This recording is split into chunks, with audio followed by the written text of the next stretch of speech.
Thyroid ही आपल्या गळ्यासमोर इथे असलेली एक ग्रंथी आहे. खूप पेशंट असे म्हणतात की मला थायरॉईड आहे.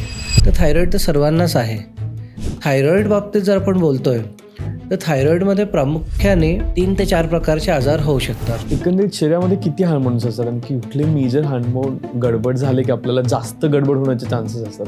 आणि हा जो प्रकार आहे हायपोथायरॉइडिझमचा, हा फक्त स्त्रियांमध्ये होतो असं नाही. स्त्रियांमध्ये जास्त कॉमनली होतो, पण पुरुषांमध्ये सुद्धा होऊ शकतो. हा फक्त बायकांमध्ये होतो असं नाही आणि हा फक्त अडल्ट्समध्ये होतो असं नाही.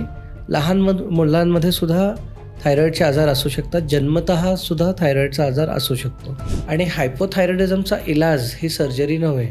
ओके. मेहुणे आणि मेहुण्यांचे पाहुणे, पण हेच पाहुण्याची माहिती सांगत नाही ती गोराबेज पॉडकास्टवर असते. नमस्कार मंडळी, मी ऋषिकेश. गोराबेज पॉडकास्टवर तुमचं खूप खूप स्वागत आहे. खरं तर आपण मध्यंतरी काही वेगवेगळ्या डिसीजवर किंवा वेगवेगळ्या गोष्टींना एपिसोड करत होतो. तेव्हा कमेंट्समध्ये बऱ्याच लोकांनी एंडोक्रिनॉलॉजिस्ट किंवा थायरॉईड या कमेंट केल्या होत्या. त्याच्यानंतर आत्ता मध्यंतरी ज्यावेळेस आपण दिनचर्येचा एपिसोड केला त्यावेळेस पण आपल्या थोड्या गोष्टी थायरॉईडवर बोलल्या गेल्या होत्या, पण डिटेल असं काही डिस्कशन झालं नव्हतं. तर त्याचंच औचित्य साधून आज आपल्यासोबत डॉक्टर आदित्य देशपांडे आहेत, जे एंडोक्रिनॉलॉजिस्ट आणि मधुमेह तज्ज्ञ म्हणूनही ओळखले जातात. तर त्यांच्याशी आज आपण स्पेशली थायरॉईडवर गप्पा मारणार आहोत. म्हणजे थायरॉईड काय असतो, त्याचे प्रकार कुठले आहेत, त्याच्यानंतर त्याच्यासाठी काय सिम्पटम्स असतात किंवा कुठली प्रिकॉशन्स घेतली पाहिजे आणि काय काय नवीन टेक्नॉलॉजीनुसार उपचार अवेलेबल आहेत. तर चला गप्पांना सुरुवात करूया. नमस्कार आदित्य सर. नमस्ते. तुमचं खूप खूप स्वागत आहे गोराबेजमध्ये.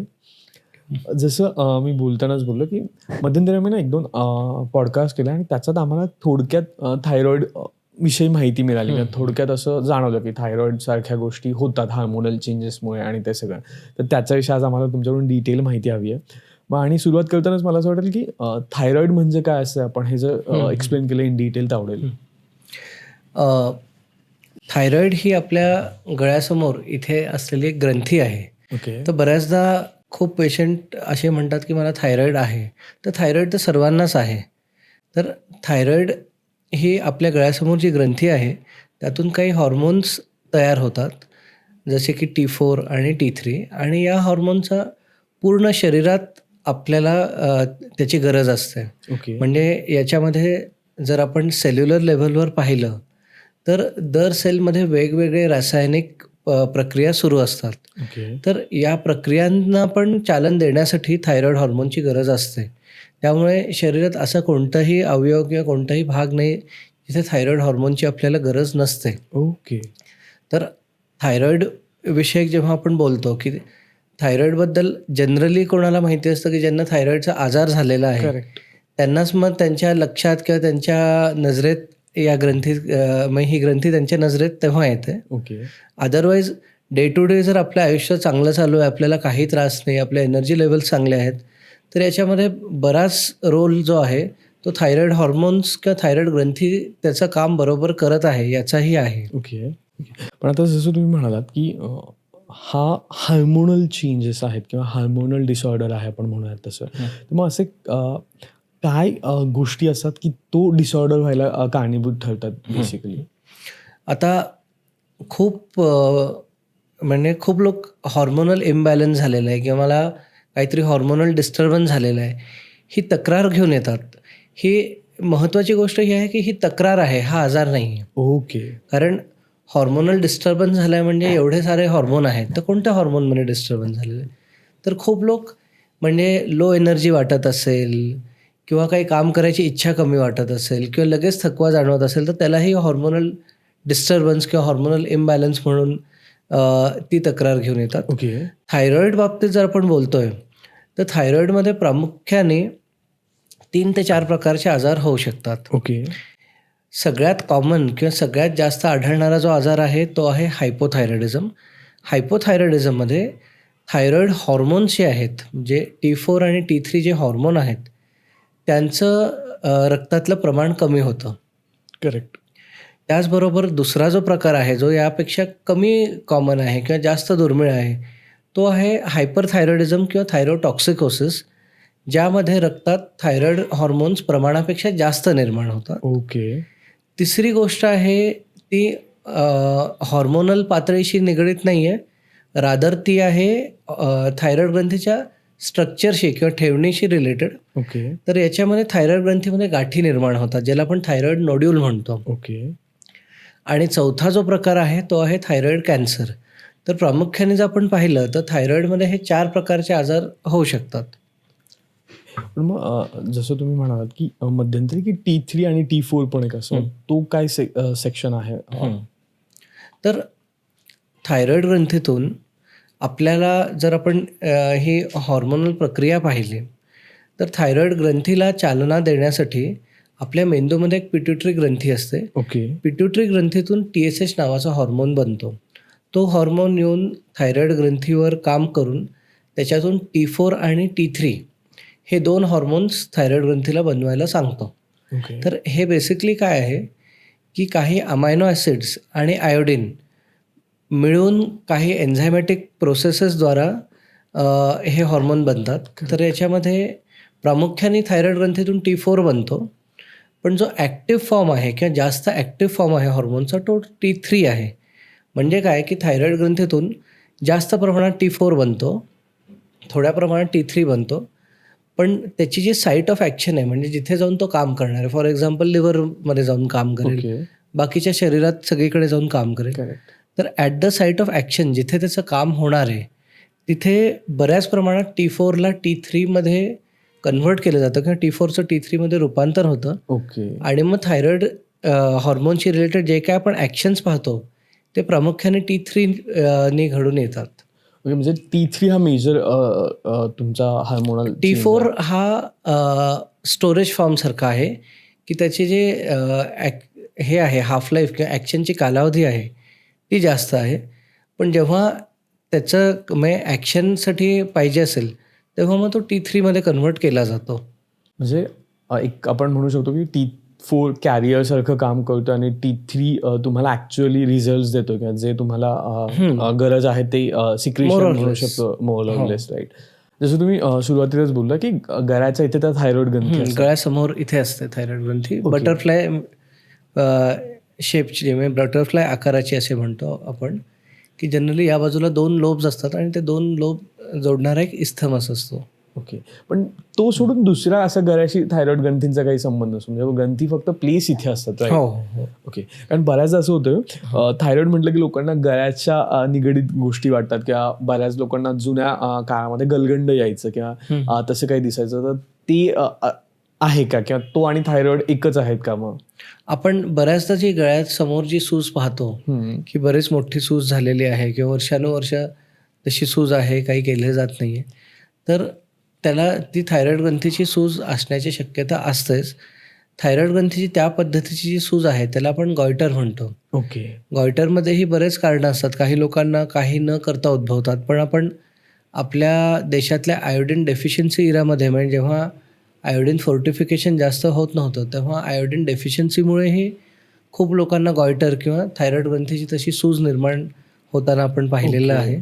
तर ती सूज तर थायरॉइडची म्हणजे गळ्यासमोर सूज असायला बरेच कारणं असतात, त्यामध्ये थायरॉइड एक कॉमन कारण आहे. ओके आणि तुम्ही एंडोक्राइन आणि एक्झोक्राइन ग्लँड्स बद्दल पण हो, बोललात, तर तो काय मेजर डिफरन्स आहे त्यांच्यामध्ये? तर एंडोक्राईन आणि एक्झोक्राईन, एंडोक्राईनचा अर्थ काय आहे की हॉर्मोन बनतो एका ठिकाणी पण त्याचं काम होतं आहे वेगवेगळ्या ठिकाणी. ओके म्हणजे फॉर एक्झाम्पल आपण जर फॅक्टरीचं उदाहरण घेतलं की एका फॅक्टरीमध्ये समजा बिस्किट बनत आहेत, ते बिस्किट बनतात एका ठिकाणी पण मग खाल्ले जातात सगळीकडे. करेक्ट. तर एंडोक्राईन ग्रंथींचं काम तसंच आहे की एंडोक्राईन ग्रंथीमध्ये ते हॉर्मोन बनतात पण मग त्या हॉर्मोनची ॲक्शन ग्रंथीपासून दूर बऱ्याच ठिकाणी होते. एक्झोक्राईनमध्ये काय आहे की फॉर एक्झाम्पल एक्झोक्राईन जर आपण पाहिलं की पॅनक्रियाजमध्ये एक्झोक्राईन ॲक्शन बऱ्याच प्रमाणात दिसते. ओके तर त्याच्यात असे काही एन्झाईम किंवा असे काही केमिकल्स बनतात ज्याच्याने तिथल्या तिथे लोकली त्यांची ॲक्शन पाहायला मिळते. जसं पॅनक्रियाजमधून बनणारे जे काही एक्झोक्राईन जी ॲक्शन आहे ते खाणं पचवण्यासाठी जास्त असते. तर एक्झोक्राईन म्हणजे काय की लोकली तिथल्या तिथे प्रभाव पाडणारे केमिकल्स बनवतात. एंडोक्राईन तिथे बनवून मग त्याचं पूर्ण शरीरावर त्याचा प्रभाव पडतो. ओके आपण इतक्या हार्मोनल इम्बॅलन्स गोष्टी बोलतो, तर मला जस्ट असं वाटतं की एकंदरीत शरीरामध्ये किती हार्मोन्स असतात आणि कुठले मेजर हार्मोन गडबड झाले की आपल्याला जास्त गडबड होण्याचे चान्सेस असतात? शरीरात बघा आपण मेंदूपासून जर सुरू केलं, तर मेंदूमध्ये 2 अतिशय महत्त्वाचे हॉर्मोनल ऑर्गन्स आहेत. एक आहे हायपोथॅलॅमस, एक आहे पिट्युटरी. ओके. तर याच्यातून बऱ्याच प्रकारचे हॉर्मोन्स तयार होतात आणि यांचं मोस्टली रेग्युलेटरी काम असतं, की शरीरात बाकी सगळ्या ज्या हॉर्मोनल ग्रंथी आहेत, त्यांचं काम नियंत्रित ठेवणं हे यांचं प्रामुख्याने काम आहे. त्याचबरोबर मग यांचेही बऱ्याच प्रकारचे आजार होऊ शकतात. प्रायमरीली काय, की प्रमाणापेक्षा जास्त हॉर्मोन बनणं किंवा प्रमाणापेक्षा कमी कमी बनणं. हार्मोन. याच्यातून वेगवेगळे आजार निर्माण होऊ शकतात. आता आपण पिट्युटरी आजार म्हटलं तर भारतात आपण सगळ्यात कॉमनली जर उदाहरण पाहिलं तर ते आहे ॲक्रोजायझॅन्टिझमचं. ओके. म्हणजे आपण आपल्याला फेमस WWE रेसलर माहिती आहे भारतीय, ज्यांचे म्हणजे जबडा मोठा आहे, हातपाय मोठे आहेत. तर हा जो प्रकार आहे हा ग्रोथ हॉर्मोन जास्त झाल्यामुळेचा आहे. ओके. तो शक्यतो पिट्युटरी ग्रंथीच्या आजारामुळे किंवा पिट्युटरी ग्रंथीमध्ये अशी जर गाठ बनली ज्याने की ग्रोथ हॉर्मोन जास्त बनतो, तर त्याने असा म्हणजे ॲक्रोजायझॅन्टिझम हा प्रकार पाहण्यात येतो. त्याचबरोबर बायकांमध्येही म्हणजे पुरुषांमध्येही हे होतं, पण बायकांमध्ये इन्फर्टिलिटीसाठी किंवा छातीतून दूध किंवा पाणी येण्यासाठी एक कारण म्हणजे पिट्युटरीमध्ये बनलेली प्रोलॅक्टिन सिक्रीट करणारी गाठ, ज्याला आपण प्रोलॅक्टिनोमा म्हणतो. ओके. हाही एक त्याच्यामध्ये प्रकार आहे. त्याचबरोबर बरेच वेगवेगळे त्याच्यामध्ये आजार आहेत आणि पिट्युटरीमध्येच पोस्टिरियर पिट्युटरीमध्ये व्हॅसोप्रेसिन आणि ऑक्सिटोसिन नावाचे 2 महत्त्वाचे हॉर्मोन बनतात, ज्याच्याने व्हॅसोप्रेसिननी शरीरातलं पाणी आणि सोडियमचं बॅलन्स नियंत्रित ठेवणं याचं अत्यंत महत्त्वाचं काम होतं. आणि ऑक्सिटोसिन तर आपल्याला माहिती आहे प्रेग्नन्सीशी रिलेटेड आणि डिलिव्हरीशी रिलेटेड हॉर्मोन आहे.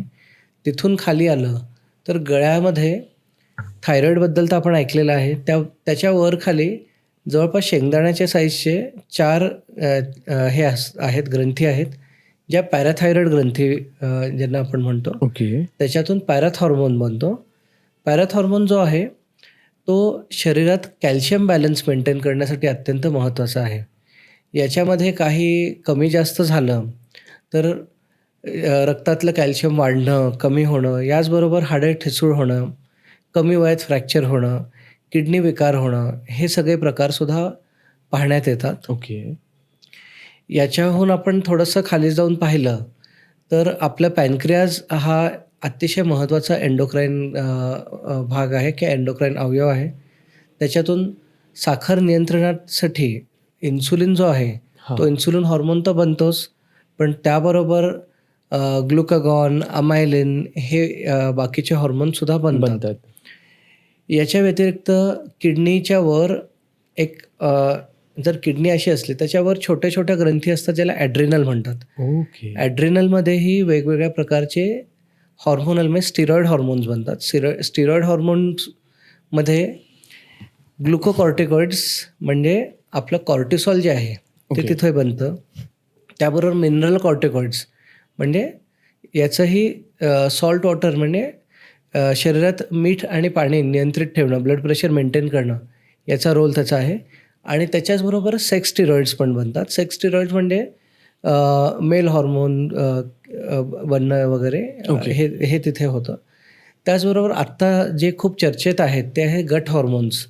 गट हॉर्मोन्समध्ये GLP-1 आहे, GIP आहे, ग्लुकागॉन आहेत. तर हे सगळे हॉर्मोन्स पण इंटेस्टाईनमध्ये बनतात. ग्लुकागॉन जास्त प्रमाणात लिव्हरमध्ये बनतं, लिव्हर नाही, पॅनक्रियाजमध्ये बनतं. आणि याच्या व्यतिरिक्त मग रिप्रोडक्टिव्ह ऑर्गन्स हेही अतिशय महत्त्वाचे हॉर्मोनल ऑर्गन्स आहेत. तर मेल रिप्रोडक्टिव्ह ऑर्गन जे आहे, टेस्टिस जे आहे, त्याच्यातून जास्त प्रमाणात टेस्टोस्टेरॉन बनतं. फिमेल ऑर्गन जे आहेत त्याच्यामध्ये जास्त प्रमाणात इस्ट्रोजन आणि प्रोजेस्ट्रॉन बनतं. तर ओव्हरऑल शरीरात वेगवेगळ्या ठिकाणी एंडोक्राईन हॉर्मोन्स असे पसरलेले आहेत. जर तुम्ही कोणत्याही एंडोक्राईनॉलॉजिस्टची फाईल पाहिली किंवा त्यांचं डिस्क्रिप्शन पाहिलं तर आपण नेफ्रॉलॉजिस्ट पाहिलं की लगेच एक किडनीची डायग्राम तिथे असते. कार्डिओलॉजिस्ट पाहिलं तर लगेच हार्टची एक डायग्राम शेजारी असते. एंडोक्राईन ऑर्गन सगळीकडे पसरल्यामुळे असे एका डायग्रामने ही स्पेशालिटी डिस्क्राईब नाही करता येत. नक्कीच. पण आता पुन्हा एकदा थायरॉइडच्या टॉपिककडे येताना तुम्ही मगाशी थायरॉइडचे 2 मेजर प्रकार सांगितलेत की हायपो आणि हायपर बेसिकली. मग त्यांच्यामध्ये असं काय डिस्क्रिपन्सीज असतात किंवा असं कुठले वेगळे सिम्पटम्स जाणवतात? तर हायपोथायरॉइडिझम जर आपण पाहिलं तर हायपोथायरॉइडिझम मध्ये मुळात होतंय काय की शरीरात थायरॉइड हॉर्मोन म्हणजे T4 T3 ची कमतरता होते. ओके. याच्यासाठी 2 मेजर कारणं असू शकतात. एक आहे की थायरॉइड ग्रंथीतून पुरेसा हॉर्मोन बनत नाही आहे, ज्याला आपण प्रायमरी हायपोथायरॉइडिझम म्हणतो. दुसरं जास्त दुर्मिळ कारण आहे की हायपोथॅलॅमस किंवा पिट्युटरीमधून थायरॉइड ग्रंथीला जी काही चालना लागते, जे ओके. स्टिम्युलेशन लागतं, त्या स्टिम्युलेशन पुरता हॉर्मोन जो TSH आहे तो बनत नाही आहे. ओके. तर याला सेकंडरी हायपोथायरॉइडिझम म्हणतात. हे तसं दुर्मिळ आहे. तर याच्यामध्ये अल्टिमेटली होतं काय की मग रक्तातले जी T4 आणि T3 ची पातळी आहे ती कमी झाल्यामुळे वजन वाढणे, भूक न म्हणजे भूक जरी कमी झाली तरी वजन वाढत राहतंय, थकवा जास्त जाणवतोय, ओके. केस जास्त गळत आहेत, स्किन ड्राय झालेली आहे, चेहऱ्यावर सूज वाटते, शरीरामध्ये सूज वाटते, थोडंसं चाललं की दम लागतोय. असे प्रकार याच्यामध्ये दिसतात. बायकांमध्ये पिरियड्स इर्रेग्युलर होणं, पाळी बंद होणं, पाळीत ब्लिडिंग जास्त होणं, यातला कोणताही प्रकार होऊ शकतो.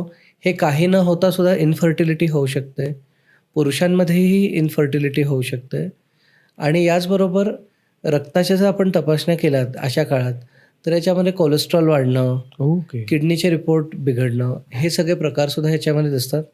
यातला जो एक्स्ट्रीम प्रकार आहे ज्याला आपण मिक्सिडेमा कोमा म्हणतो, त्याच्यामध्ये थायरॉइड ग्रंथीचं काम एकदम कमी होऊन शरीरात सोडियम कमी होऊन त्याबरोबर ब्लड प्रेशर कमी होणं, टेम्परेचर रेग्युलेशन म्हणजे शरीराला स्वतःचं टेम्परेचर नियंत्रित न करता येऊन हायपोथर्मिया होणं, असे प्रकारसुद्धा घडू शकतात.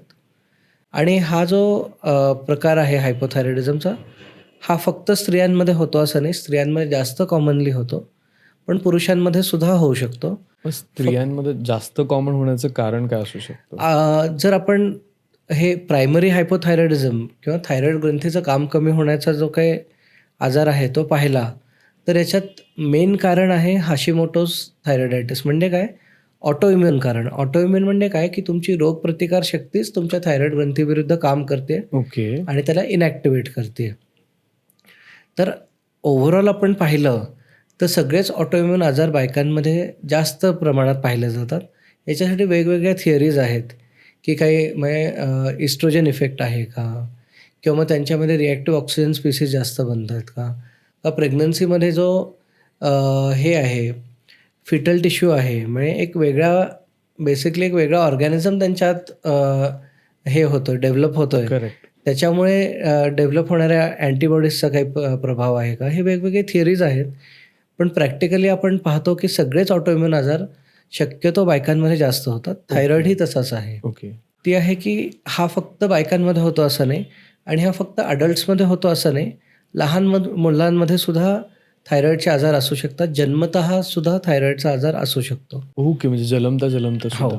पण मग त्यावेळेस तर कुठलंच सिक्रेशन नाहीये किंवा कुठलंच कारण नाहीये, मग असं कसं? किंवा तर आपण लहान मुलांमध्ये जेव्हा अडल्ट्समध्ये जेव्हा पाहतो तर थायरॉइड ग्रंथी काम न करण्यासाठी ऑटोइम्युनिटी ही कारणीभूत ठरते. करेक्ट. लहान मुलांमध्ये म्हणजे जन्मतः जो काही थायरॉइडचा आजार होतो आणि याच्यावर आम्ही बरंच रिसर्च केलेला आहे. तर भारतामध्ये असा डेटा आहे की दर 1000 डिलिव्हरीज मागे एका बाळाला थायरॉइडचा आजार असतो. ओके. आणि याच्यामध्ये ऑटोइम्युनिटी कारणीभूत शक्यतो ठरत नाही. याच्यामध्ये एक तर थायरॉइड ग्रंथीची ठेवण म्हणजे थायरॉइड ग्रंथी बनतानाच काहीतरी त्याच्यात दोष किंवा ग्रंथी बरोबर बनलेली आहे पण त्यात हॉर्मोन डेव्हलप होण्याची जी प्रक्रिया आहे त्याच्यात दोष असणं, म्हणजे डिसजेनेसिस. ज्याचा अर्थ काय की फॅक्टरीच नीट नाही बनलेली आहे. करेक्ट. किंवा डिसहॉर्मोनोजेनेसिस म्हणजे फॅक्टरी नीट बनली आहे पण त्याच्यात काही कामच होत नाही आहे. ओके. हे 2 कारणीभूत ठरतात. यामध्ये सुद्धा ज्या देशांमध्ये ॲट बर्थ म्हणजे जनरली 72 आवर्सला हिल प्रिक म्हणजे टाचेतून एक नुसतं सुईने टोचून फिल्टर पेपरवर रक्त घेतलं जातं आणि त्याची टेस्ट केली जाते. ओके. या मेथडनी बऱ्याच देशांमध्ये होतं. तर याच्याने म्हणजे पहिल्या आठवड्यात वगैरे आपल्याला समजलं की थायरॉईडचा प्रॉब्लेम आहे आणि तेव्हा ट्रीटमेंट त्याची सुरू केली तर बाळाची बुद्धीची जी डेव्हलपमेंट आहे ती बऱ्यापैकी चांगली होऊ शकते. काही कारणांमध्ये लवकर ट्रीटमेंट चालू करूनसुद्धा नॉर्मल बुद्धी नाही येत, पण मग IQ ॲटलिस्ट इम्प्रूव्ह तरी होतं. पण याच्यामध्येच उशीर झाला, तर मात्र जे काही IQ कमी राहतं ते कायमचं कमी राहू शकतं. आणि असे काही उदाहरणं म्हणजे माझे काही असे पेशंटही आहेत. एक 18 वर्षाचा मुलगा आहे. त्याचे वडील आर्मीमधून रिटायर्ड आहेत. ओके. आणि आता ते त्यांच्याकडे शेती आहे, पण त्यांचंही म्हणजे एकुलता एक मुलगा आहे आणि त्याचंही थायरॉईड आजार जन्मतःच होता, पण 3 का 4 वर्षाचा असताना ते समजलं. आता तो आहे 18 वर्षाचा. तर आत्ता त्याची IQ लिमिटेडच आहे. त्याच्यामुळे इवन डे टू डे जे व्यवहार करायला लागतात, तेही करण्यासाठी तो सक्षम नाही आहे. तर मग अशा लोकांची काळजी कोण घेणार आणि यांचं पुढे काय होणार? हा मोठा प्रश्न निर्माण होतो.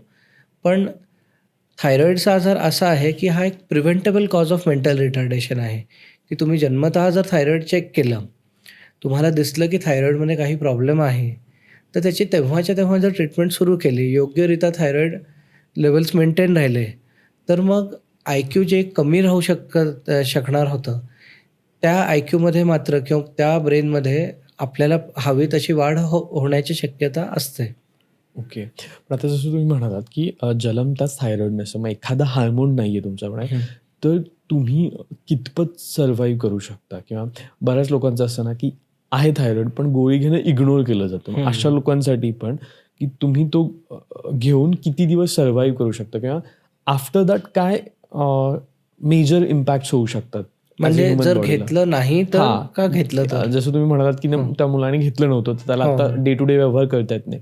तसं नॉर्मल एखादा आता सपोज 25-30चा मुलगा आहे, त्याला जाणवलं की आता मला थायरॉईड आहे, किंवा एखादी महिला आहे तिला जाणवलं की तिला थायरॉईड आहे आणि जस्ट चालढकल केली, कारण आपल्याकडे इंडियन मेंटॅलिटी आहे की मेडिसिन तितकं पटकनी घेतलं जात नाही, किंवा डेलीचं जे मेडिसिन आहे तितकं ओके आज घेऊ नंतर घेऊ असं केलं जातं, चालढकल होते. अशा चालढकलमुळे काय मेजर इम्पॅक्ट येऊ शकतात? याच्यामध्ये आपण ही गोष्ट 2 प्रकारे पाहू शकतो.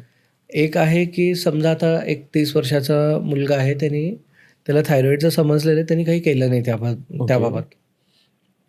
तर शॉर्ट टर्ममध्ये काय होईल की थकवा जास्त जाणवू शकतो किंवा हे मेंटल हेल्थमध्ये काही फरक पडू शकतो, की जास्त निगेटिव्ह विचार येत आहेत, अँक्झायटी डिप्रेशन होण्याचे चान्सेस जास्त आहेत. लाँग टर्म जर पाहिलं की जर वर्षानुवर्ष याला दुर्लक्ष केलं, तर याने एकतर ब्रेन फंक्शनिंगवर परिणाम होऊ शकतो. जे short term to long term memory convert होते, त्या प्रक्रियेमध्ये प्रॉब्लेम होऊ शकतो. मूड डिस्टर्बन्सेस निर्माण होऊ शकतात आणि त्याचबरोबर हृदयविकार होण्याची शक्यता वाढते.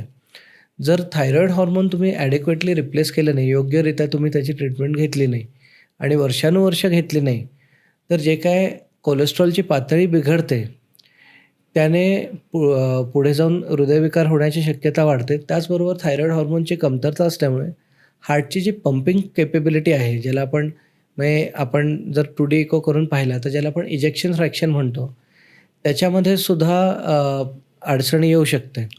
तर लाँग टर्म हृदयविकार आणि मेंटल हेल्थचे प्रॉब्लेम्स हे दोन्हीही निर्माण होऊ शकतात, जर त्या गोष्टीला दुर्लक्ष केलं तर. हे झालं आपण फर्स्ट केस म्हणजे एका पुरुषाचं उदाहरण घेतलं की ज्यांना प्रेग्नन्सी नको आहे, अशा लोकांचं उदाहरण घेतलं. ओके.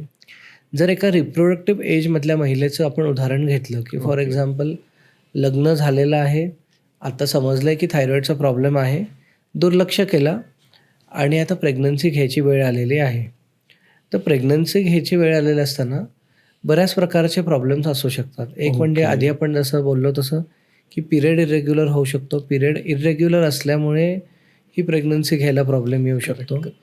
दुसरं आहे की इन्फर्टिलिटी होऊ शकते, की पिरियड नॉर्मल आहेत पण इन्फर्टिलिटी आहे, असं सुद्धा घडू शकतं. तिसरी गोष्ट याच्यामध्ये होऊ शकते की प्रेग्नन्सी राहिली तरी पहिल्या 2 ते 3 महिन्यात अचानक अबॉर्शन होणं, ज्याला स्पॉन्टेनियस अबॉर्शन म्हणतात, हे थायरॉईड म्हणजे अनट्रीटेड थायरॉईड आजारामध्ये जास्त प्रमाणात होतं. आणि असं वारंवार सुद्धा होऊ शकतं. आणि चौथा प्रकार जो आहे तो असा आहे की थायरॉईडचा आजार आहे, एक तर समजला नाही किंवा दुर्लक्ष केला गेला किंवा ट्रीटमेंट घेतली, पण मग ट्रीटमेंट घेऊन थायरॉईड नॉर्मल राहतंय का नाही हेच पाहिलं नाही. त्याच्यामुळे अल्टिमेटली थायरॉईड हॉर्मोन ज्या पातळीत पाहिजे त्या पातळीत नसल्यामुळे प्रेग्नन्सी जरी राहिली, प्रेग्नन्सी पूर्ण 9 मंथ्स कंप्लीट झाले, डिलिव्हरी झाली, तरी जे डिलिव्हर होणारं बाळ आहे त्याच्या ब्रेन आणि त्याची बुद्धी आणि त्याच्या स्केलेटनची वाढ ही कायमची आणि इरिव्हर्सिबली याच्याने अफेक्टेड असू शकते. म्हणजे त्याचा परिणाम खूप कायमचा राहू शकतो आणि इरिव्हर्सिबली राहू शकतो. ओके. तर याचं कारण काय आहे की प्रेग्नन्सीमध्ये जे काय पोटात जे बाळ आहे, जे डेव्हलप होतं आहे, त्याला स्वतःचा थायरॉईड हॉर्मोन बनवता येत नाही. म्हणजे पहिले 4-5 महिने तर अजिबातच नाही, त्यानंतरही एकदम कमी प्रमाणात. तर थोडक्यात काय की जे वाढतं बाळ आहे त्याच्या ब्रेन डेव्हलपमेंटसाठी आईच्या रक्तातलं थायरॉईड हॉर्मोन हे अत्यंत गरजेचं असतं. हे हॉर्मोन जर कमी असलं तर मग जी काही बुद्धीची वाढ होते किंवा ब्रेनचे जे काही डेव्हलपमेंट होतं आहे ते पुरेसं न होता ते अर्धवट होऊ शकतं. तसंच स्केलेटनचं डेव्हलपमेंट जे आहे, हाडांची वाढ आहे, त्याच्यावर सुद्धा असाच परिणाम पडू शकतो. तर या केसमध्ये एकदा डिलिव्हरी झाली आणि आपल्याला मग थोड्या वर्षांनी वगैरे समजायला लागलं की अ, बाळाची बुद्धीची वाढ चांगली नाही आहे किंवा बुद्धी कमी राहिलेली आहे, तर त्यामध्ये त्यानंतर काही करू शकत नाही. की एकदा ती वेळ गेली किंवा एकदा प्रेग्नन्सीची वेळ गेली की त्याच्यामध्ये जो हॉर्मोन कमी होता तो नंतर नाही भरून काढता येत आपल्याला. अंडरस्टँड. म्हणजे तो ॲट द पीक फर्स्टलाच डिटेक्ट करणं खूप हो, जास्त हो, गरजेचं हो. आहे. डॉक्टर आदित्य, आपण बराच वेळ झालं थायरॉईडची बेसिक माहिती घेतोय. पण मग मला असा प्रश्न आहे की जर मला स्वतःला टेस्ट करायचं असेल तर कशी टेस्ट करायची? कुठल्या त्यात गोष्टी इन्व्हॉल्व आहेत? कुठल्या प्रकारच्या टेस्ट असतात? आणि how I get to know की आहे की नाही? थायरॉईडसाठी टेस्ट करताना बेसिकली आपण थायरॉईड प्रोफाईल किंवा थायरॉईड फंक्शन टेस्ट करतो. ओके. याच्यामध्ये आपण T3, T4 आणि TSH या 3 गोष्टी पाहतो. ही टेस्ट सकाळी केली पाहिजे, शक्यतो उपाशीपोटीच केली पाहिजे आणि या टेस्टमधून वेगवेगळे पॅटर्न्स निर्माण होतात. आपण जे काही बोलतो हायपोथायरॉइडिझममध्ये त्यामध्ये अपेक्षित आहे की TSH वाढेल. TSH वाढून त्याच्यावर काही लोकांमध्ये T4, T3 कमी येऊ शकतं. ओके. काहींमध्ये T3, T4 नॉर्मल येऊन TSH वाढलेलं येतं. तर हे दोन्ही पॅटर्न्स हायपोथायरॉइडिझमचेच पॅटर्न्स आहेत. याबरोबर काही अँटीबॉडीजची टेस्टिंग केली जाते. अँटीबॉडीजची टेस्टिंग जी आहे ती त्या कॉन्टेक्स्टला योग्य असली तरच केली पाहिजे आणि डॉक्टरांनी सुचवली तरच केली पाहिजे. नाहीतर त्याच्याने खूप कन्फ्युजन, खूप भीती आणि खूप गैरसमज असे निर्माण होऊ शकतात. का बरं असं म्हणजे? कारण अँटीबॉडीज आपण जर पाहिलं थायरॉईड रिलेटेड वेगवेगळे अँटीबॉडीज आहेत. जसं TPO अँटीबॉडी आहे, ओके. TG आहे, TSH रिसेप्टर अँटीबॉडी आहे.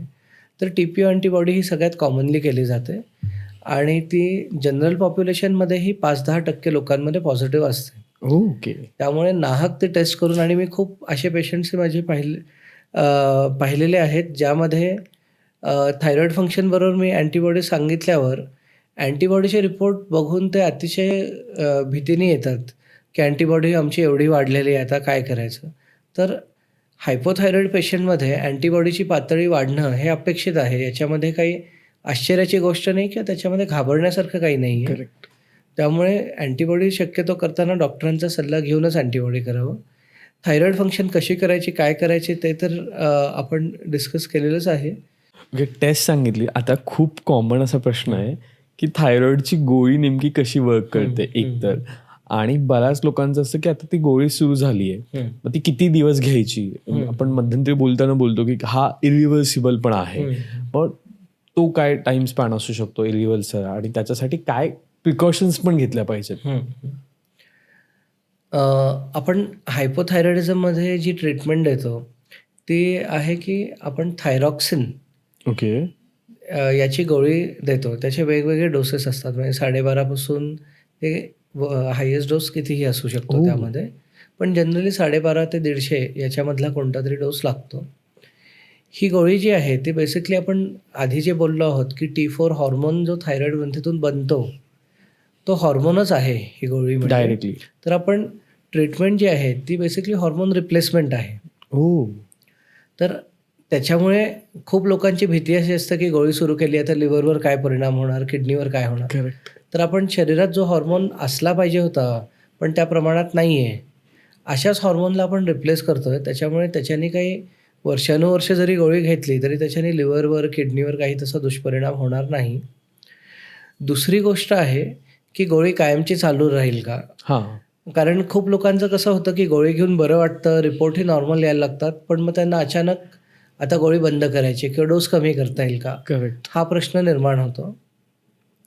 तर आपल्याला म्हणजे आता सोशल मीडियाच्या काळात एक चुकीचं परसेप्शन असं बिल्ड झालं की दर आजार हा लाईफस्टाईल आजार आहे, की मी माझी लाईफस्टाईल सुधारली की सगळं काही बरं म्हणजे होईल. माझ्या शरीरातलं सगळंच बरं होईल. करेक्ट. तर आपलं म्हणजे आता मागचे 500 वर्ष सायंटिस्ट जे आपल्याला म्हणजे वेगवेगळे संशोधन करून आपल्याला सांगायचा प्रयत्न करतायत, ती गोष्ट आपण सोशल मीडियामुळे पुन्हा विसरायला लागलो आहे, की दर आजार हा लाईफस्टाईल आजार नसतो आणि थायरॉईडचा आजार आपण आधी जसं बोललो हा ऑटोइम्यून आहे. ऑटोइम्यून म्हणजे काय, की थायरॉईड ग्रंथीचं काम एकदा कमी झालं तर शक्यतो ते पुन्हा रिकवर होत नाही. काही ओके. लोकांमध्ये होतं, पण मोस्टली होत नाही. त्यामुळे औषध घेऊन थायरॉईड नॉर्मल राहू शकतं. जे काही त्रास औषध सुरू करण्याच्या आधी चालू होते, ते त्रास पण बंद होतात, पण शक्यतो गोळी बंद होत नाही. डोस कमी हो. होऊ शकतो, जास्त होऊ शकतो. ज्यांचं नाही झोप ज्यांची चांगली आहे, वजन नियंत्रणात आहे किंवा वजन कमी झालेलं आहे, त्या लोकांमध्ये मात्र डोस कमी होण्याची शक्यता जास्त असते. पण त्या पलीकडे आजार पूर्णपणे बरा होणं किंवा गोळी पूर्णपणे बंद होणं याची शक्यता कमी असते. ओके.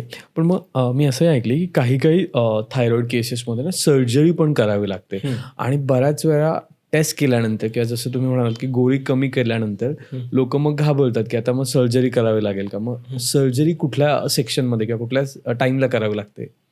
तर सहसा नुसतं हायपोथायरॉइडिझम असलेल्या लोकांमध्ये सर्जरी लागत नाही. ओके. थायरॉईड सर्जरीसाठी जे मेन कारणं आहेत, त्यात आहे थायरॉईड नोड्यूल म्हणजे थायरॉईड ग्रंथीमध्ये झालेली गाठ. ही गाठ जर संशयास्पद असली, ज्याच्यामध्ये एकतर गाठ एवढी मोठी आहे की आजूबाजूचे जे महत्त्वाच्या रक्तवाहिन्या आहेत, श्वासनलिका आहे, अन्ननलिका आहे, याच्यावर जर प्रेशर बनेल अशी भीती आहे किंवा मग त्याच्यामध्ये कॅन्सर असण्याची शक्यता आहे, असा आपल्याला संशय असेल, तर त्याचं ऑपरेशन केलं जातं. ज्याच्यामध्ये थायरॉईड कॅन्सर आहे हे सिद्ध झालं आहे, त्यामध्येही केलं जातं. ज्याच्यामध्ये गळ्याची सूज खूप वाढलेली आहे, तशामध्येही ऑपरेशन केलं जाऊ शकतं आणि काही अतिशय रेअर केसेसमध्ये हायपरथायरॉइडिझममध्ये ऑपरेशन लागू शकतं. सहसा ऑपरेशन लागत नाही.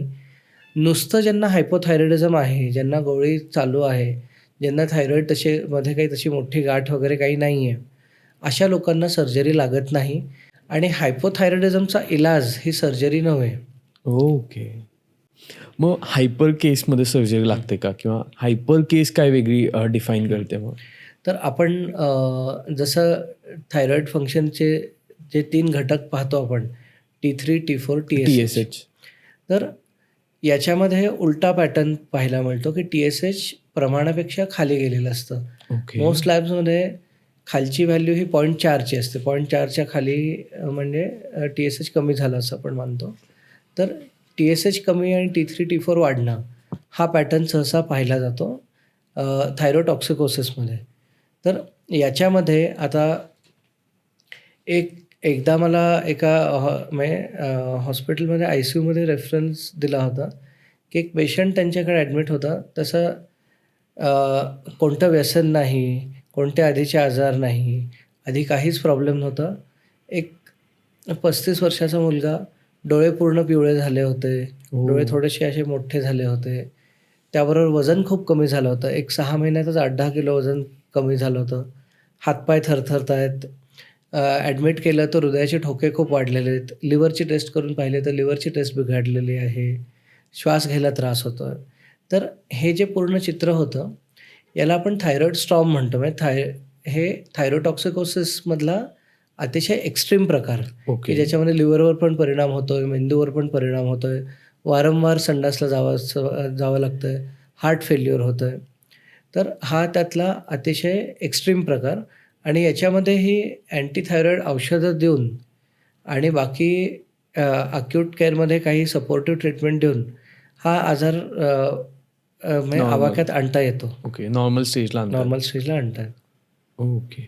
पण मग आता हे सगळं होत असताना थायरॉइडमुळे कॅन्सर होतं जसं तुम्ही म्हणालात, तर तो कुठल्या टाईपचा असू शकतो किंवा त्याच्यासाठी काय प्रिव्हेन्शन मेजर घ्यायला पाहिजेत मग? थायरॉइड कॅन्सरमध्ये ना, थायरॉइडमध्ये बऱ्याच प्रकारचे कॅन्सर्स होऊ शकतात. ओके. तर ब्रॉडली स्पीकिंग त्याच्यामध्ये differentiated thyroid cancer, medullary thyroid cancer आणि अनडिफरन्शिएटेड थायरॉइड कॅन्सर आणि त्याबरोबर थायरॉइड लिम्फोमा अशा प्रकारचे कॅन्सर्स होऊ शकतात. शक्यतो कॉमनली पाहिला जातो आहे तो आहे डिफरन्शिएटेड थायरॉइड कॅन्सर. तर हा जरी कॅन्सर म्हणजे नावाने जरी कॅन्सर असला आणि कॅन्सर म्हटलं की आपल्या मनात एक भीती भीती असते, असते जी नक्कीच. साहजिक आहे. पण जनरली याच्यामध्ये स्लो ग्रोईंग कॅन्सर्स पाहिले जातात, की जे साईजमध्ये खूप लगेच वाढत नाहीत, जे दुसरीकडे लगेच पसरत नाहीत. अशा प्रकारचे कॅन्सर जास्त कॉमन आहेत. त्याच्यामुळे एकदा सोनोग्राफीमध्ये कोणाला थायरॉईडमध्ये गाठ दिसली, की त्यांच्या मनात ती भीती बसून जाते की हा कॅन्सरच आहे. तर पहिली गोष्ट समजण्याची ही आहे, की जरी तुम्हाला सोनोग्राफी कोणत्याही कारणासाठी केली आणि त्यात गाठ दिसली, तरी दर थायरॉईडमधली गाठ ही कॅन्सर नाही. करेक्ट. आणि दर थायरॉईड कॅन्सर हा लगेच स्प्रेड होईल, याच्याने आपलं आयुष्य लगेच कमी होईल, अशा प्रकारचं नाही. त्यामुळे योग्यरित्या एक जर गाठ जरी आढळले, तरी ते कॅन्सर आहे का नाही हे योग्य प्रकारे पाहिलं गेलं आणि समजा जरी कॅन्सर आहे हे समजलं, तरी त्याची योग्य तशी ट्रीटमेंट घेतली, तर मॅक्सिमम लोकांमध्ये या कॅन्सरने त्यांच्या लाईफ एक्सपेक्टन्सी कमी होत नाही ओके. किंवा त्यामुळे वेगळा काही आजार आढळत नाही. काही लोकांमध्ये म्हणजे हा आकडा कमीच आहे तसा. म्हणजे जर 100 थायरॉईड कॅन्सरचे पेशंट असले, तर त्याच्यामध्ये हार्डली 5 ते 10 लोकांमध्ये जास्त ॲग्रेसिव्ह प्रकारचा कॅन्सर पाहिला जातो. ओके. त्याच्यामध्ये मात्र जेव्हा समजतो तेव्हाच तो कॅन्सर पसरलेला आहे, हाही प्रकार असू शकतो किंवा हाडामध्ये गेलेला आहे वगैरे असे प्रकार पाहण्यात येतात. पण in general on an average thyroid cancer जरी असला, तरी तो स्लो ग्रोईंग आणि कुठे न पसरलेला आढळण्याची शक्यता जास्त असते. ओके. पण मग मी असंही ऐकलं होतं मध्यंतरी, की एक 45च्या एज नंतर जनरली गाठ आढळू शकते नॉर्मल माणसामध्ये सुद्धा. तर हे आहे का म्हणजे? हो. आणि असेल तर का? आपण कोणत्याही कारणासाठी जर सोनोग्राफी केली, एक साधारण 50च्या लोकांमध्ये, ओके. तर 50% लोकांमध्ये थायरॉईडमध्ये गाठ आढळते. हो. तर सांगण्याचा अर्थ काय, जसं जसं आपलं वय वाढतं, तसं शरीरात वेगवेगळ्या ठिकाणी गाठी निर्माण होऊ शकतात. त्या सगळ्या गाठी कॅन्सरच्या नाही. थायरॉईडमध्ये तर एकतर काय ग्रंथी तशी वर आहे आणि सोनोग्राफी मशीन्स आता इतक्या ॲडव्हान्स्ड आहेत, की त्याच्यामध्ये छोट्या छोट्या गाठी पण इझिली पिकअप होतात. ओके. त्यामुळे थायरॉईडची जर सोनोग्राफी केली 40च्या पलीकडे, 50च्या पलीकडे, तर त्याच्यामध्ये अर्ध्याहून जास्त लोकांमध्ये आपल्याला कोणती ना कोणती गाठ सापडण्याची शक्यता आहेच. ओके. आता हे सगळं बोलत असताना एक मेजर सेगमेंट पण येतो, तो म्हणजे आहाराचा. किंवा जसं आपण गलगंडाबद्दल बोललो, तर त्यावेळेस बऱ्याचदा तुम्ही आयोडीनबद्दलही बोललात. आणि iodine is directly proportional to salt असं आपल्याकडे गणित आहे अजून तरी म्हणजे. आणि मग सॉल्टमध्ये वेगवेगळे व्हेरिएशन्स आपल्याला जाणवतात. म्हणजे पिंक सॉल्ट्स आहे किंवा टाटाचं दुसरे कुठले सॉल्ट्स आहेत असे. तर मग हा आणि थायरॉइड यांचा काही डायरेक्ट संबंध आहे का? आणि देन सॉल्ट वापरताना कुठली काळजी घ्यावी? आयोडीन फोर्टिफिकेशन हे थायरॉईड आजारांच्या बाबतीत जर आपण पाहिलं, तर हा अतिशय मोठा सक्सेस आहे भारतीय हेल्थकेअर सिस्टमचा. ओके. कारण आपण म्हणजे आपल्याला बऱ्याच त्रुटी किंवा बऱ्याच आपल्याला ही गोष्ट अशी असली पाहिजे होती, अशा बऱ्याच गोष्टी आपल्याला आपल्या हेल्थकेअर सिस्टमबद्दल दिसतात. करेक्ट. पण सरकारने केलेलं जे आयोडीन फोर्टिफिकेशन आहे, त्याचा मात्र थायरॉईड आजारांमध्ये बराच फायदा झालेला आहे. आणि आपण महाराष्ट्रात जरी पाहिलं, तरी आयोडीन फोर्टिफिकेशन स्टेटस खूप चांगला आहे. त्याच्यामुळे मातीत आयोडीन असलं नसलं, तरी आपल्या शरीरात मात्र आयोडीन चांगल्या प्रमाणात आहे. यामध्ये आता परत हे पिंक सॉल्ट, ब्लॅक सॉल्ट वगैरे हे जे काय नवीन बेसिकली फॅट डाएट्सच आहेत हे किंवा फॅट आयटम्सच आहेत. ओके. याच्याने पुन्हा आपण ज्या गोष्टीसाठी बऱ्याच ग्रेट लोकांनी बरेच कष्ट केलेले आहेत, ते त्याच्यावर आपण परत हे होतोय, रिग्रेस होतोय एका पद्धतीने. ओके. कारण हे जे काय सॉल्ट्स आहेत याच्यामध्ये एकतर आयोडीनचं प्रमाण अतिशय कमी किंवा ऑलमोस्ट नसतंच. ओ त्याच्यामुळे आपल्याला जे काय आहारात आयोडीन लागतं ते आयोडीन पण आपल्यापर्यंत पोचत नाही. दुसरी गोष्ट आहे की आपण जेव्हा म्हणतो की याचा हा बेनिफिट आहे, तर तो बेनिफिट प्युअरली आपण जर सायंटिफिकली त्याच्याकडे पाहिलं तर त्याचा एव्हिडन्स जो आहे तो एकदम पेपर थिन आहे. की तुम्ही म्हणता की याच्यातून वेगवेगळे मिनरल्स मिळतील, तुम्हाला XYZ गोष्टींमध्ये फायदा होईल. तर फायदा होईल म्हणजे हे कोणीतरी म्हटलेलं आहे, याचा पुरावा कुठे आहे? ओ तर नाईस. एव्हिडन्स सायंटिफिकली पाहिलं तर खूप कमी आहे आणि मग तुम्ही एक प्रीमियम भरताय for a thing with very questionable health benefits okay. आणि डेफिनेट लॉसेस तर आहे, कारण का तुम्ही आयोडीन सफिशियंटकडून आयोडीन डेफिशियंटकडे जाताय while paying a premium. Correct. Understand. आणि मग थायरॉईडवाल्यांसाठी काय डाएट असणं गरजेचं आहे? कारण मी असं ऐकलं की थायरॉईडची गोळी खाण्यासाठी काहीतरी खाल्लं पाहिजे किंवा उपाशीपोटी खाल्ली पाहिजे आणि बऱ्याच लोकांना ना म्हणजे ढेकर यायचं प्रमाण वाढतं गोळीच्या आधी किंवा नंतर. तर ह्या सगळ्या काय केसेस असू शकतात? जनरली थायरॉईडमध्ये काय आहे की थायरॉईडची एक तर गोळीची साईज खूप छोटी असते. खूप करेक्ट. ती सकाळी उपाशीपोटी घेतली जाते. तर खूप क्वचित असं होतं की त्याच्याने कोणाला काही त्रास होतो. काही लोकांना गिळायला त्रास होतो.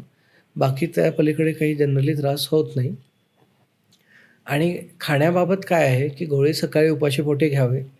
त्यानंतर साधारण पाऊण तास काही खाऊ पिऊ नये. ओके. आणि खाण्यामध्ये लोक स्वतःहून स्वतःला खूप रिस्ट्रिक्शन्स घालतात. ओके. ज्याच्यासाठी काही सायंटिफिक पुरावा नाही आहे. काही लोक हे म्हणजे हिरवे पालेभाज्या खायला बंद करतात. काही लोक बाकी काही पनीर खाणं बंद करणं किंवा दुधाचे पदार्थ बंद करतात. काही लोक फ्लॉवर किंवा कोबी बंद करतात. काही लोक अजून काही वेगवेगळ्या गोष्टी करतात. पण तर यांचा याच्यामध्ये सायंटिफिकली जर आपण पाहिलं किंवा या गोष्टीमध्ये खरंच काही तथ्य आहे का हे पाहिलं, तर क्रुसिफरस व्हेजिटेबल्सनी गॉयटर बनतो, असं म्हटलं जातं आणि हे बरोबर आहे. क्रुसिफरस व्हेजिटेबल्स म्हणजे आपल्या डेली खाण्यामध्ये कोबी आणि फ्लॉवर हे क्रुसिफरस व्हेजिटेबल्स आहेत. करेक्ट. जे जास्त एक्झॉटिक डाएट घेतात त्यांच्यासाठी मग ब्रॉकोली, केल वगैरे या गोष्टी पण त्याच्यामध्ये येऊ येऊ शकतात. शकतात. पण क्रुसिफेरस व्हेजिटेबल्स तुम्हाला प्रचंड प्रमाणात खायला लागतील, तेही कच्चे, डेली. तेव्हा त्याच्याने मग तुमच्या थायरॉईड फंक्शनवर काही परिणाम होऊ शकतो. ओके. पण जेव्हा आपण फ्लॉवरची भाजी कोणी कच्ची खात नाही आपल्याकडे. हां, जनरली नाहीच. हां, तर आपण जेव्हा त्याला शिजवतो, तर ते शिजवताना क्रुसिफेरस व्हेजिटेबल्समध्ये जे गॉयटर निर्माण करणारे केमिकल्स आहेत, ते सगळे नष्ट होऊन जातात. ओके. तर प्रॅक्टिकली स्पीकिंग तुम्ही फ्लॉवरची भाजी मला थायरॉईड आहे म्हणून खात नाही, असं ठरवलं, तर मग त्याला काहीच अर्थ नाही. उलट तुम्ही तुमचं नुकसान करून घेताय. Correct. डाएट वाईज रिस्ट्रिक्शन जर पाहिलं तर आपण एकच प्रॅक्टिकली रिस्ट्रिक्शन ठेवू शकतो. ते आहे की नाश्त्यामध्ये खूप हाय फायबर गोष्टी न खाणं किंवा नाश्त्यामध्ये सोयाबीनचे पदार्थ न खाणं. ओके. सोयाबीन ऑइल ठीक आहे, पण सोयाबीनची भाजी किंवा सोयाबीनचे वेगळे जे प्रकार आहेत, ते नाश्त्यामध्ये टाळले पाहिजेत. मग सोयाबीन असं डायरेक्टली काही इम्पॅक्ट करतं का म्हणजे? थायरॉईडचे जे सिंथेटिक फंक्शन आहे ना, त्याच्यावर ट्रान्झिएंट इम्पॅक्ट होऊ शकतो त्याचा. ओके. पण तेही काय गोळी खाण्याच्या विदिन 3 to 4 आवर्स न खाणं बेटर. हे बेटर आहे. त्याच्या पलीकडे काही नाही आहे. आणि यामध्ये अजून एक गोष्ट आहे की काही पेशंट थायरॉईड स्पेसिफिक व्यायाम सुरू करतात. ओके. तर थायरॉईड स्पेसिफिक कोणता व्यायाम नाही. कोणताही व्यायाम हा थायरॉईडसाठी चांगला आहे आणि व्यायाम तुम्ही रेग्युलरली करताय हे थायरॉईडसाठीच नाही तर पूर्ण शरीरासाठीच चांगलं आहे. करेक्ट. पण काही लोक गळ्याचे व्यायाम करतात, काही लोक अजून वेगळे काही व्यायाम करतात. तर हे याचं असं काहीच नाही की गळ्याचे तुम्ही वेगळे व्यायाम केले किंवा कोणते थायरॉईड स्पेसिफिक व्यायाम केले तर तुमच्या थायरॉईड फंक्शनमध्ये काही वेगळं घडणार आहे. ओके. म्हणजे आपण किती छोट्या-छोट्या गोष्टींना वेगळ्या दृष्टिकोनातून बघतो आणि ते करायला मागे लागतोय.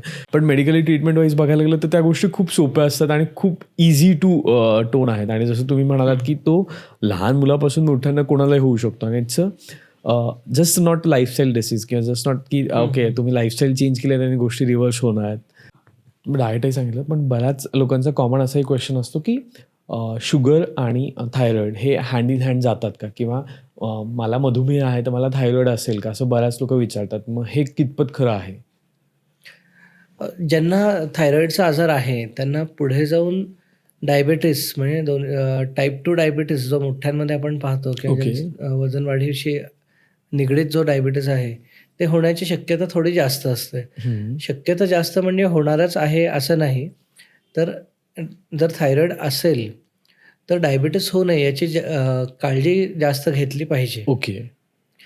त्याचबरोबर म्हणजे खूप रुग्ण असेही असतात किंवा खूप लोक असे असतात, ज्यांना थायरॉईड झालं, की माझं आता वजन वाढलं आहे, याचा सगळा दोष मी माझ्या थायरॉईडला देणार. लाच देणार आहे. करेक्ट.